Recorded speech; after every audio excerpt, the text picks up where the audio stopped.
Y ahora les ofrecemos este vídeo gracias a... Convertimos tu trading en una experiencia gourmet. IG, obsesionados con darte la mejor atención al cliente. Pon a tope tu trading con IG. Y, como no, lo prometido es deuda. Les decíamos que teníamos grandes expertos con nosotros para analizar una actualidad geopolítica que es que día sí, día también nos sacude el panorama. Y se lo contamos. José Luis Orella, profesor de Historia Contemporánea en la Universidad CEU San Pablo. ¿Qué tal? ¿Cómo está? Muy bien, es un placer estar aquí. Buenas Miguel Ángel Temprano, Análisis Independiente. Gustazo. Igualmente, muchas gracias. Que recomendamos, por cierto, el blog y la columna que hay cada semana. Cada 15 días. Eso iba a decir. Pero digo, a ver si va a ser cada semana y es peor. Pero sí, pues se me hace... Debe ser que yo me lo leo despacio. No sé si han tenido tiempo de escuchar, porque estaban por aquí aguardando esto del Pentágono y esto de que estamos enviando ayuda a Taiwán, pero para su autodefensa se van a valer ellos solos. Entonces, ¿qué estás enviando? Se quedan siempre las respuestas muy difusas. Les voy a preguntar también por Ucrania y demás, pero ¿qué está pasando en Taiwán? Porque está empezando a cobrar una dimensión fuerte. Vamos a ver, yo personalmente lo que creo es que los americanos están mandando un mensaje muy claro a China, donde se ha establecido con ellos una guerra fría. Y lo estamos viendo en Bangalore, lo que está pasando ahora mismo, donde tanto Rusia como China, Rusia obviamente, pero China, han sido los dos únicos países que no han firmado el único acuerdo que va a haber, que es decir que la guerra es muy mala, ¿no? Y que hay que pararla. Lo que está mandándoles un mensaje a los chinos es: bajo ningún concepto os vamos a dejar que entréis en Taiwán. Como por las malas es muy complicado, porque técnicamente, y los militares lo dicen, la estructura geográfica de la isla hace que sean solamente muy pocas zonas por las que puedas entrar. Oye, pues si yo te envío pequeñas cosas para que en esas pequeñas áreas tú las defiendas, bueno, pues si te gusta bien y si no también, te lo voy a enviar. No, está pasando. O sea, Claro. lo ha venido a reconocer casi abiertamente. Pero, ¿y no había un acuerdo para reconocer esto de una sola China? Hombre, sí, pero al final tienes ya una larga tradición, casi desde Truman, de la política de contención, ¿no? Y por lo tanto de Taiwán o China nacionalista, como la quieras denominar, desde luego desde su situación, desde aquel momento, siempre ha estado protegida bajo el escudo de Estados Unidos, ¿no? Entonces, en ese aspecto, Estados Unidos ha demostrado y ha mantenido, desde luego, una línea que esté el presidente Trump o esté el presidente Biden, aquí da lo mismo, están asegurando que desde luego la isla no va a caer en manos desde luego contrarias en ese aspecto, siempre y cuando esté bajo la protección de Estados Unidos y cuenta con esa protección. ¿Qué va a hacer? Pues yo creo que poco puede hacer. Vamos a ver. ¿En serio? Sí, porque, mira, en primer lugar, ¿quién es tu cliente? Es decir, China es lo que hoy en día es porque Deng Xiaoping empezó a abrir a finales de los 80 el país, esa regla de un país, dos modelos, donde es el modelo comunista de gobierno, es decir, gobierno yo y hago lo que me da la gana, pero bueno, Pero vendo capitalista. pero vendo capitalismo, Sí. o sea, un sistema muy bueno, muy bueno para ellos, obviamente. Entonces, con eso, ¿quién es tu cliente? Tu cliente es Occidente. Tú te puedes enfrentar a tu cliente hasta un determinado momento donde el daño que te provoca tu cliente con las medidas coercitivas no son peores. Por lo tanto, lo estamos viendo con Rusia, la guerra. Los europeos decimos que no a Rusia, pero le compramos el gas. No vaya a ser que, hombre, si no le compramos el gas, nos hundimos nosotros. Bueno, pues con China igual. ¿Qué puede hacer? Pues bastante poco, más allá de mucha dialéctica y muchas más cosas, pero poco hace poco, somos su principal cliente. Sí, José Luis. Y luego también esperar a las próximas elecciones en la isla, ¿no?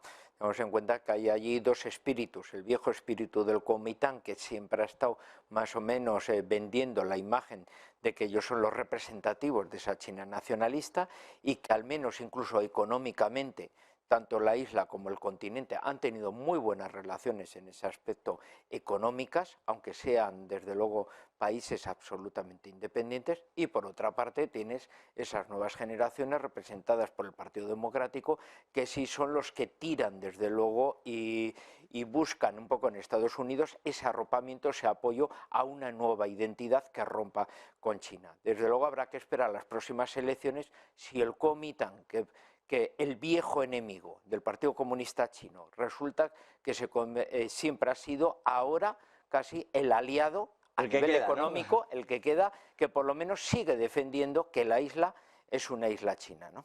Mencionaba yo Singapur en la entrada, pero más correcto sería decir en realidad Hong Kong, que es que estaba yo pensando en Hong Kong, de hecho. Y en aquella revolución de los paraguas, esto de todo el mundo con los paraguas amarillos, eso acabó en nada.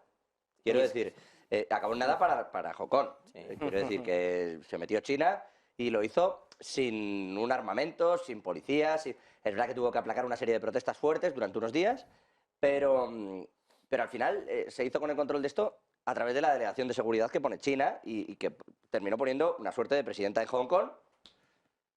Y en Taiwán no puede pasar esto. No. Ni a través del Kuomintang.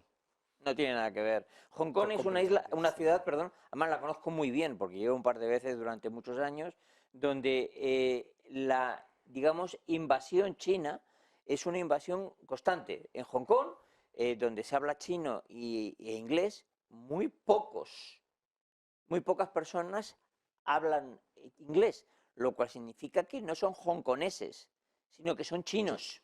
O sea, yo aprendí a distinguirlos. O sea, entonces, hay una gran mayoría, ha sido como hicieron los marroquíes en el Sáhara Occidental cuando España los abandonó, poco a poco lo han ido invadiendo, ¿no? Pues los hongkoneses, los verdaderos, se han querido oponer a esto y los chinos eso ya había pasado, han dicho que no y bueno, han aplacado las protestas de una manera más...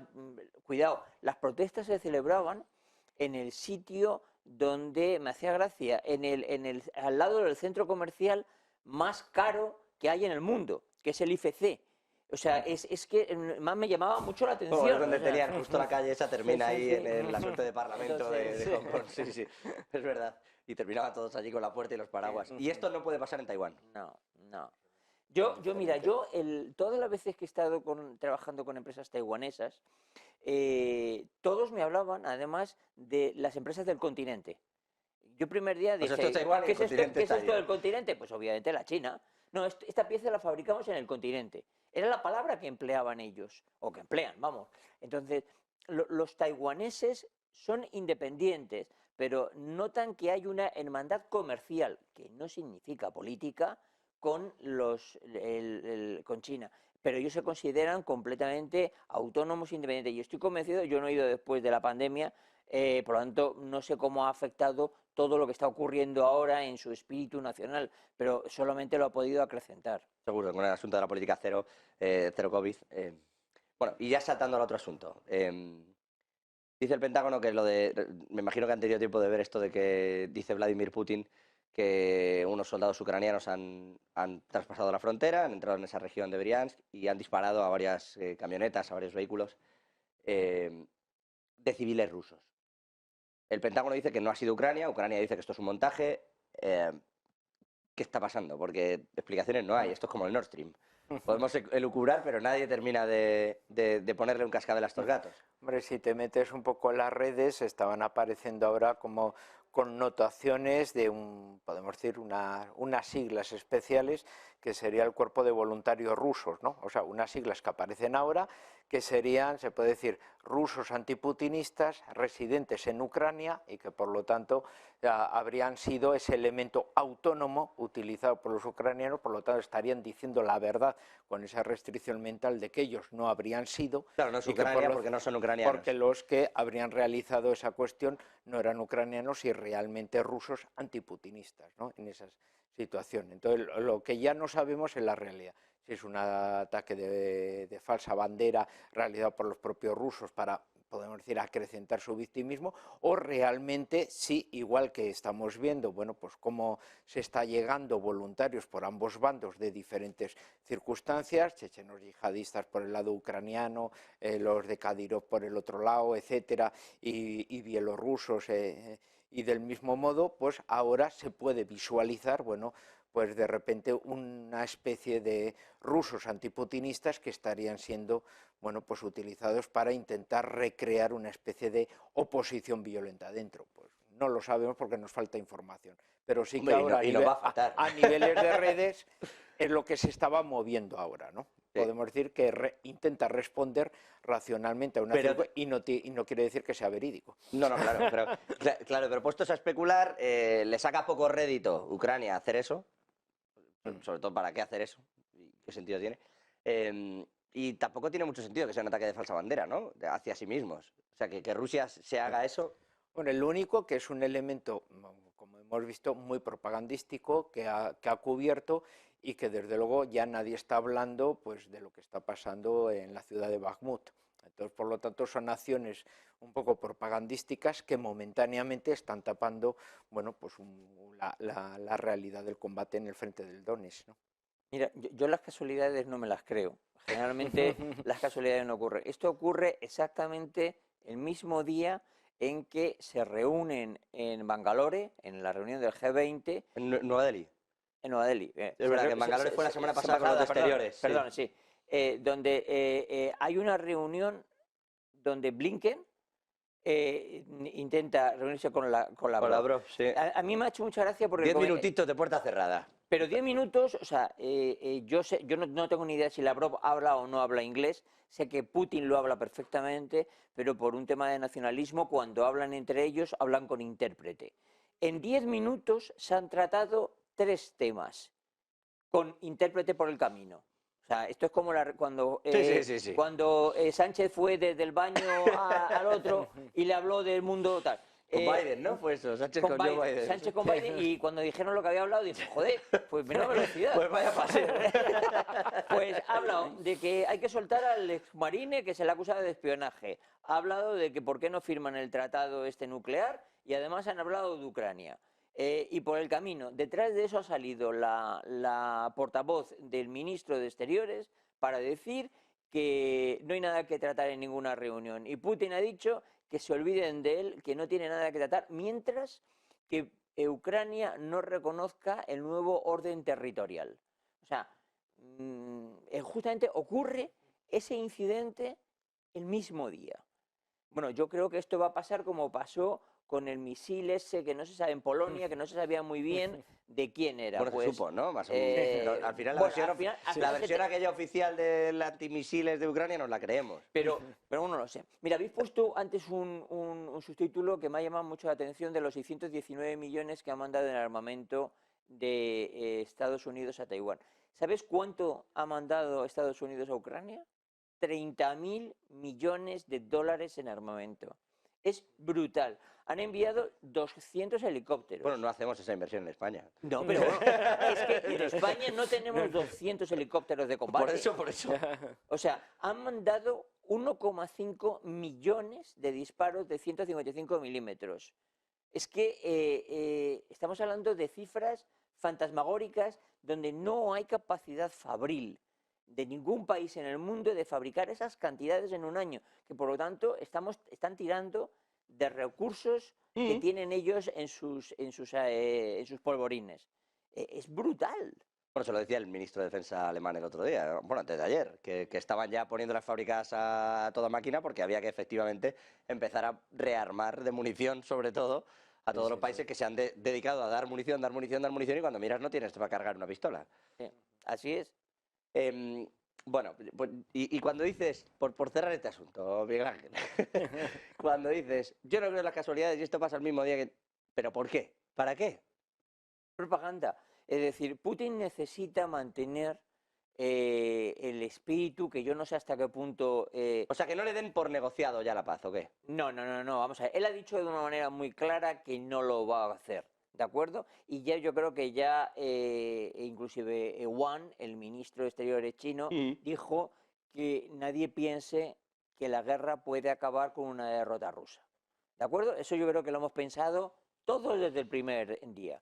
Hay una cosa también muy curiosa, es que Putin durante todo su mandato, todos estos 20 y tantos años que lleva en el poder, se ha rodeado siempre de exmiembros del KGB, antiguos amigos, que están siendo sustituidos, curiosamente, por una serie de exbanqueros de Morgan Stanley, gente toda educada en Occidente, que habla muy bien inglés y que ninguno supera los 40 años, donde hay nuevas figuras en la nueva Rusia que están teniendo, bueno, están occidentalizados, pero son pronacionalistas, con lo cual están generando un halo alrededor de Putin de, bueno, no sé muy bien exactamente el qué, pero ha ido apartando poco a poco a sus antiguos compañeros de la KGB, que de economía, de industria, esto no tenían ni idea. Pero lo que necesita es mantener el espíritu alto, y yo no sé hasta qué punto lo tiene alto, porque claro, de Rusia lo que nos cuentan no sabemos cuánto es verdad, y yo creo que esto sencillamente es una medida tomada para, oye, que nos están atacando en un altavoz, en unos días donde el altavoz es muy grande, que es la reunión del G20. Bueno, tiempo vamos a tener de comprobar todo esto, desde luego, y de ver qué ha pasado exactamente dentro de esas fronteras. Comentabais antes, y quisiera yo cerrar este capítulo Ucrania por aquí, decía Miguel Ángel, hay que reconocer, diga lo que diga, lo que primero habla ya Rusia es de reconocer la actual composición territorial de Ucrania. Es una fórmula, o una manera de decir, si lo dejamos así, podemos dejarlo en tablas.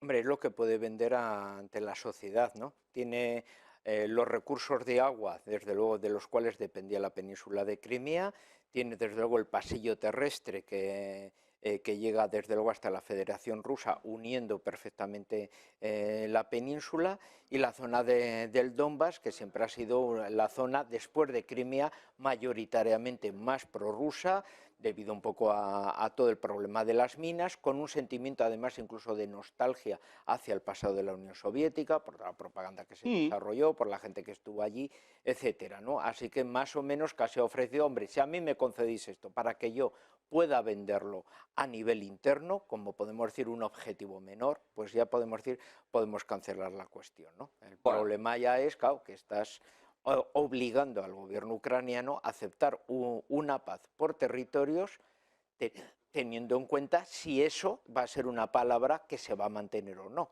porque aquí ya empezamos ya a hablar de las confianzas y las desconfianzas. No, es que tienen con que no pasó con Crimea, ¿no? Que se dijo, ya con Crimea basta, y aquellos fueron los Sudetes. Pero es que el problema está en que ya no es que sea el Lugansk y el Donbass, es que también se coge un trozo de Zaporilla y sobre todo la parte más crítica, que es Jersón, y se aproxima demasiado a la única salida que tiene al mar Negro entonces Ucrania, que es Odessa. Entonces, le acabas de limitar la salida. Bueno, ya de hecho el mar que crea la península de Crimea lo habían desabastecido en el sentido de que habían puesto un puente, por lo tanto los ucranianos ya no tenían salida al mar a través porque el puente no lo levantaban los rusos, ¿no? Pero te aproximas demasiado, al darle Jersón, te aproximas demasiado a Odessa, y es yo creo lo que todo el mundo tiene miedo, que en la siguiente oleada, que no sabemos cuándo se puede producir, pues lo que te encuentres es que, oye, mira, yo creo que más allá del Dnipro es imposible que se acepte, porque Odessa es la única salida que le quedaría al mar a los ucranianos. De hecho, están ahora, y volviendo a esto del G20, y hablan de esa crisis alimentaria, del problema que hay ahora de suministro en líneas generales, a nivel global, estoy hablando. Y dentro de todo esto vuelve a salir Rusia y Ucrania con esto de los acuerdos del grano, que ha pedido renegociar Ucrania, y que Rusia ha dicho que, bueno, que si hablamos de que las zonas que son rusas las van a administrar granjeros rusos, entonces podemos renegociar el grano. O sea que seguimos teniendo un problema incluso en ese punto, y en lo que tú comentabas, tienen 3 puertos abiertos, pedía Ucrania en esa renegociación abrir un cuarto para poder sacar ellos precisamente casi 8 millones de toneladas. No sé, yo veo muy complicado. Los rusos van a utilizar, pensemos que dices, no, la guerra la están ganando técnicamente los rusos, eso es verdad. Es decir, quien ha ocupado más territorio desde cero han sido ellos. Eso, si lo analizas, no hay que discutir. Han ganado, van ganando. Pero la realidad, vista desde otro punto de vista, es que ellos pretendían ganar todo y no lo han conseguido. Y el esfuerzo está siendo gigantesco. Y no se sabe muy bien cuánto tiempo son capaces de mantenerlo, porque sus tropas, pues claro, convencer al ruso de la calle que vaya allí no quiere, con lo cual mandas a los de Wagner, que cogen a presos, a violadores, a gente de esta. Hemos visto las escenas de los borrachos, todo eso, que bueno, son vergonzosas, ¿no? Contra un ejército de ciudadanos militarizados, altamente motivados. Por tanto, la situación es complicada, pero no sé, yo personalmente creo que la única alternativa que hay a todo esto es decir, yo presiono por aquí y vamos a ver hasta dónde. Pero no lo sé, esto es un problema, ¿eh? Claro, no, y lo está siendo. Y os pregunto a ambos, por Europa, mencionaba yo al principio la inflación, que lejos de caer está subiendo, para sorpresa de todo el mundo, sube la inflación general y ya la subyacente ni os quiero contar. Y todo esto a tenor de que los precios de energía vuelven a subir, de que esto sigue ocurriendo, de que no se acaba nunca. ¿Qué cartas tiene que jugar? Porque llevamos 10 paquetes de sanciones, dicen que para el siguiente ya habría que empezar a pensárselo, por esto que comentaba antes Miguel Ángel de, ojo que nos llevamos un charco nosotros también, como nos metamos aquí. ¿Qué situación tiene Europa real? Más allá de lo que nos gusta hablar o de lo que podamos decir, ¿cuál es la situación de poder real? Porque Alemania se está gastando una pasta en intentar cambiar sus designios energéticos y no está muy claro que Europa esté jugando una partida de algo. No, porque ha perdido totalmente su autonomía política y desde luego incluso su dependencia económica, ¿no?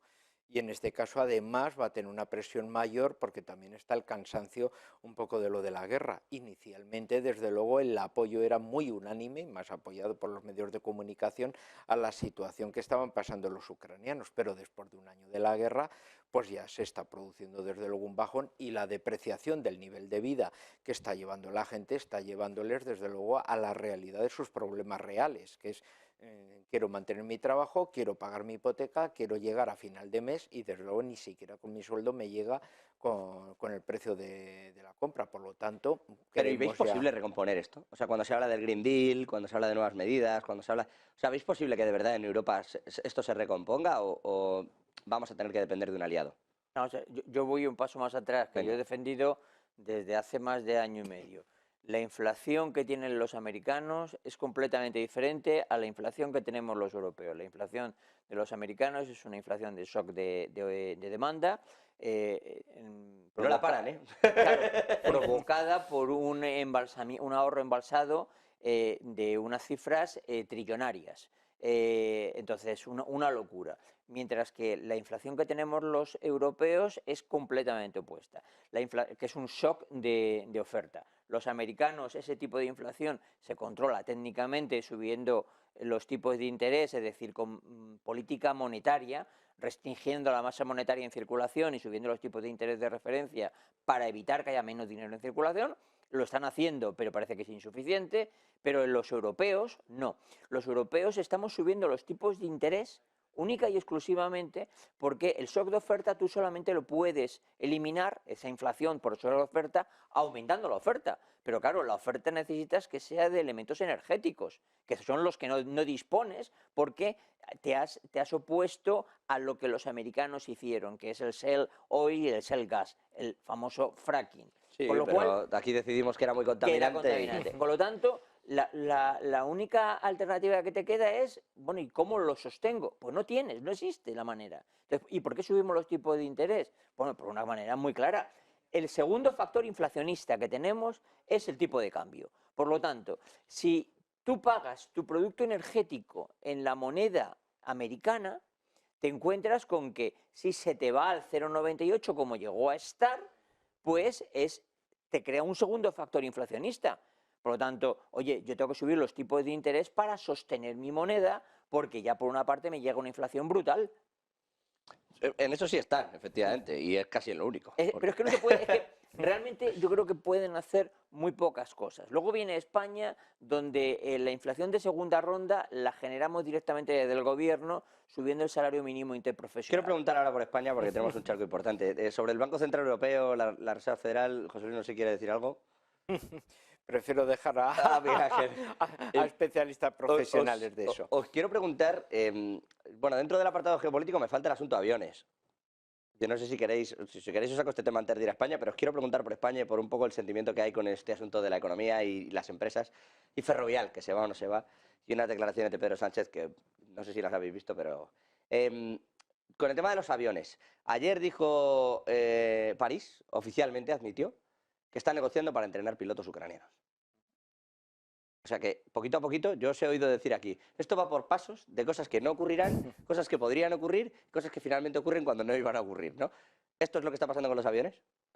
Hombre, es que estamos llegando a un proceso de agotamiento. Ahora también estamos hablando cómo se están buscando MiG-29 donde sea, y Eslovaquia ya estaba ofreciendo los que tenía, lógicamente, a cambio de que le sustituyan su flota aérea y sus pilotos también sean entrenados para los nuevos modelos. Entonces, la única posibilidad, si ya no te quedan ese tipo de modelos que pueden los pilotos ucranianos pilotar, van a tener que ser prototipos occidentales. Y los prototipos occidentales, con su peculiaridad, o los pilotan pilotos occidentales voluntarios que han causado baja en sus fuerzas armadas, con el problema que puede plantear eso, o lo tienen que ser ucranianos, teniendo en cuenta que cuándo los podrán pilotar, porque desde luego en esta guerra no, porque cuando tengan ya una capacidad desde luego de poder volarlos, etcétera, desde luego la guerra habrá entrenar un piloto.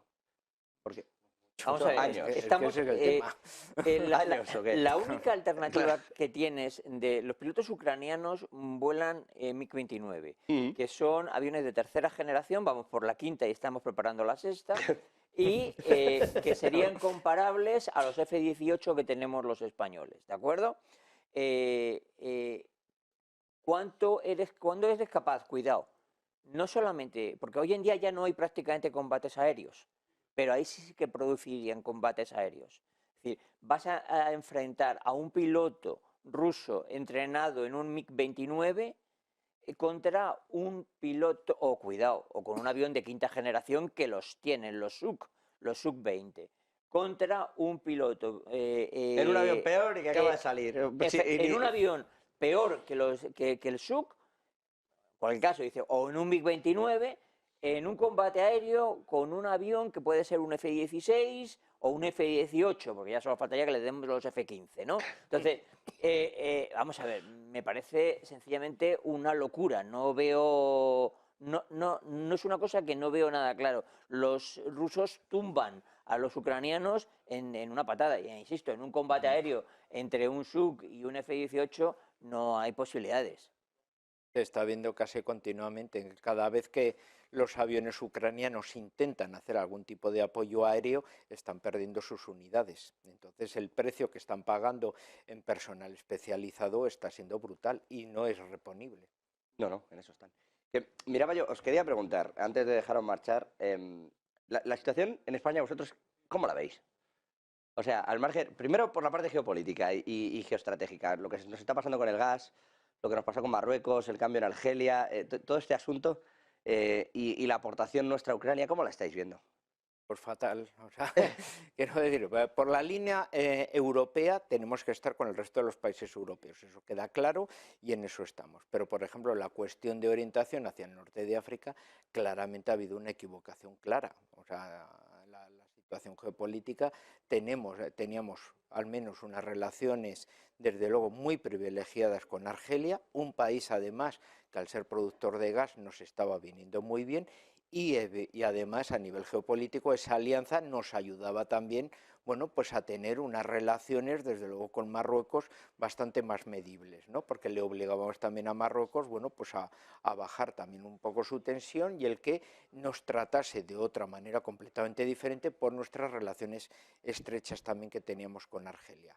Hemos roto con Argelia, que desde luego ahora ya está privilegiando a Italia en ese liderazgo mediterráneo, nos quedamos sin ese apoyo energético que es el gas argelino, y por el lado contrario nos ponemos en manos, desde luego, de un Marruecos que siempre ha tenido unas reivindicaciones nacionalistas que puede utilizar claramente para solucionar sus problemas sociales y que desde luego ha estado tragando territorios, desde luego que le hemos ido entregando desde la segunda mitad del siglo XX sin que tenga desde desde luego ninguna capacidad de saciedad y por lo tanto puede hacer estallar las reivindicaciones de tipo nacionalista cada vez que lo quiera y no tenemos un gobierno capaz desde luego de hacer frente un poco a ese tipo de pretensiones Pero de si signo cambiamos, nacionalista. o sea, es de verdad, o sea, es una cuestión del gobierno, no es una cuestión de poca mano al negociar en líneas generales desde España. O sea, es una cuestión de cómo se está manejando y no de quién y no del lugar.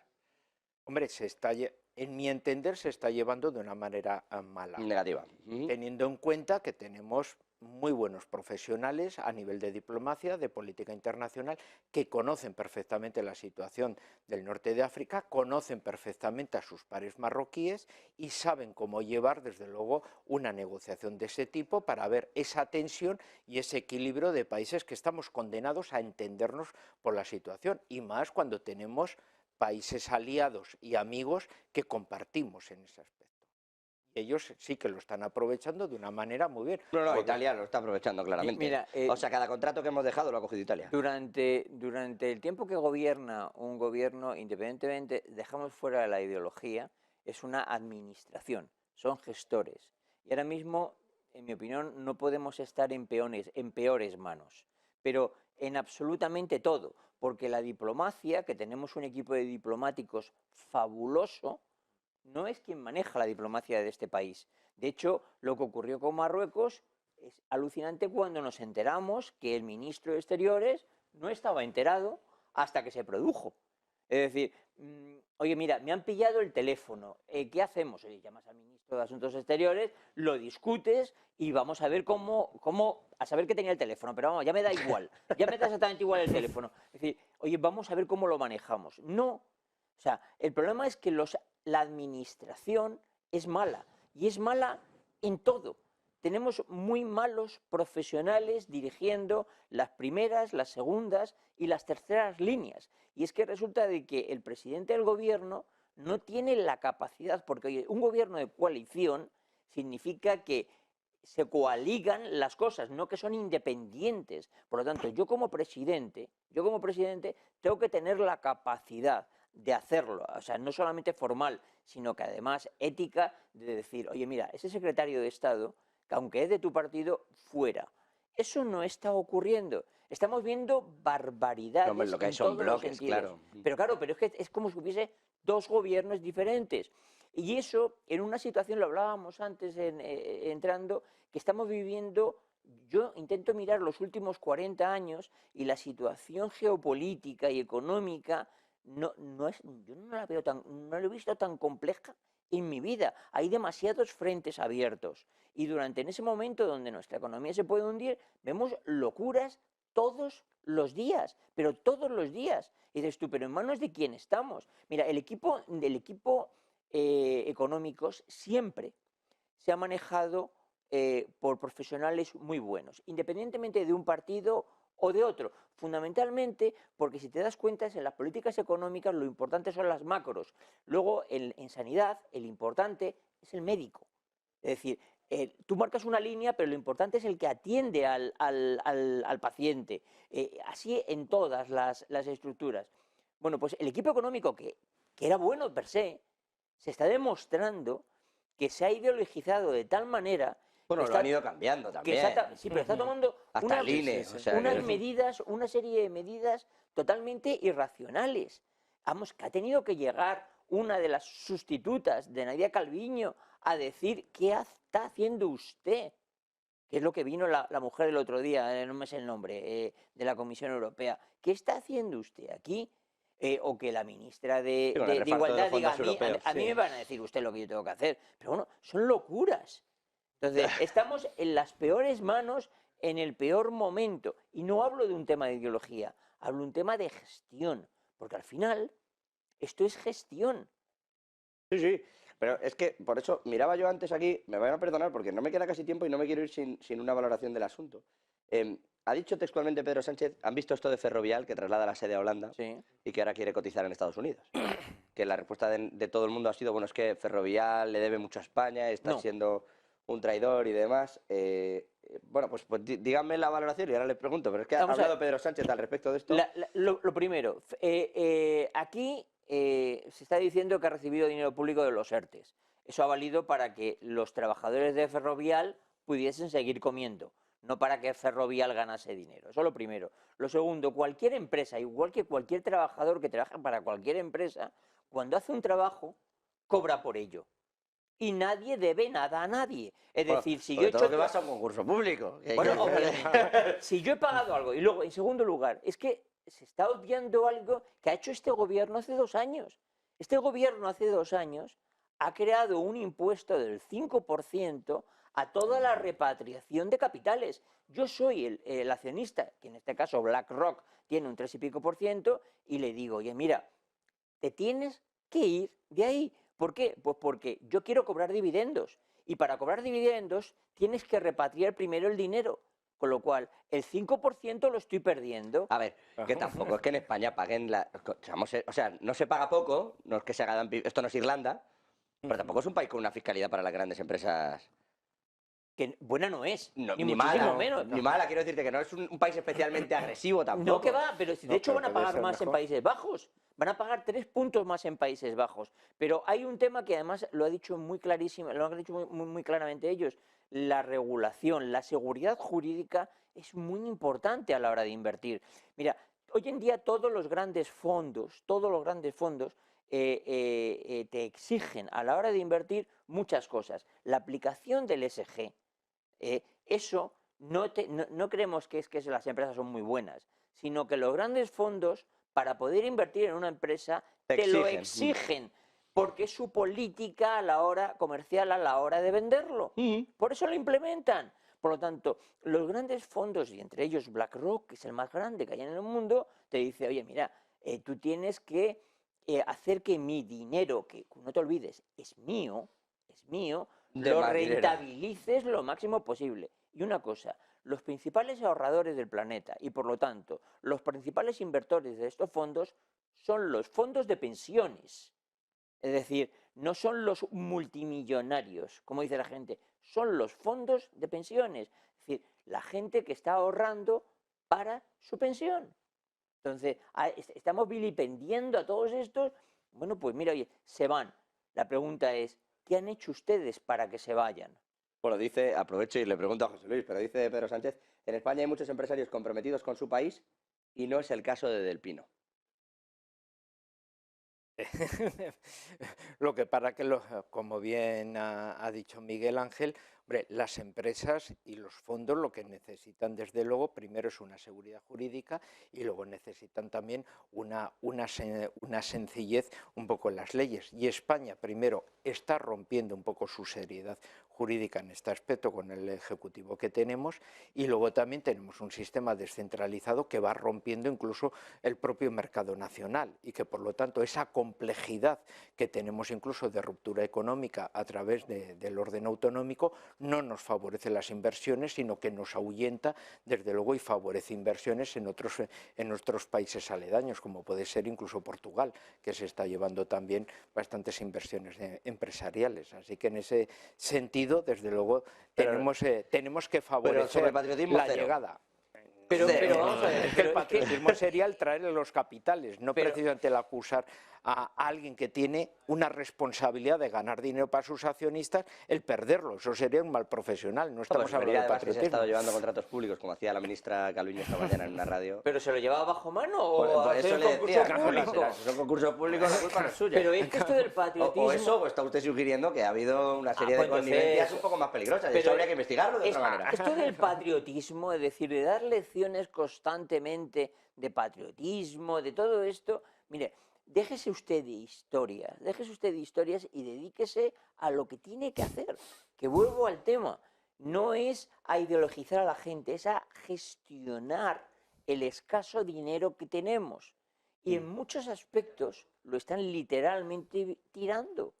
Por lo tanto, déjense de ustedes dar lecciones a los demás. Yo no conozco a Rafael del Pino y no tengo ninguna ganas de conocerlo. A mí Ferrovial, como gestor de fondos, nunca me ha gustado en nada y no he invertido en ella. Considero que es una empresa todavía pequeña y con lo cual que es el tema que se vaya. El tema que se vaya. Oye, si se va, la misión que le dicen los accionistas, los propietarios, a su presidente no es sea usted patriota, no sea usted no sé qué, sino cumpla las leyes y sobre todo, hágame ganar dinero. Sea usted rentable. O sea, eso es lo que le dice, no le diga, sea usted patriota. Bueno, tiempo vamos a tener, pero es verdad que se está creando un caldo de cultivo en nuestro país un tanto extraño, con críticas a la banca, que no he sido yo, y bien lo sabe la audiencia, y además debe haber históricos, defensor de la banca en ningún caso.